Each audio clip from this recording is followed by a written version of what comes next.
33 हलकों में ज़िमनी इंतखाबात, इमरान खान पीटीआई के उम्मीदवार नहीं होंगे। इमरान खान ने खुद इलेक्शन ना लड़ने का फैसला किया है। 16 मार्च को होने वाले इंतखाबात में साबिक अरकान ही हिस्सा लेंगे। ज़राए के मुताबिक पहले इमरान खान ने तमाम 33 हलकों पर इंतखाब लड़ने का फैसला किया था, अब फैसला तब्दील कर लिया गया है।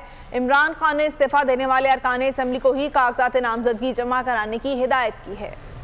ये देश है अंधे लोगों का, ऐ चांद यहाँ ना निकला कर। ना डरते हैं ना नादिम हैं, हाँ कहने को वो खादिम हैं। यहाँ उल्टी गंगा बहती है, इस देश में अंधे हाकिम हैं। ये देश है अंधे लोगों का, ऐ चांद यहाँ ना निकला कर। जी इमरान भाई, आप हैं? इमरान भाई परेशान नहीं होना, तुम लोग तगड़े रहना, इंशाल्लाह इंशाल्लाह।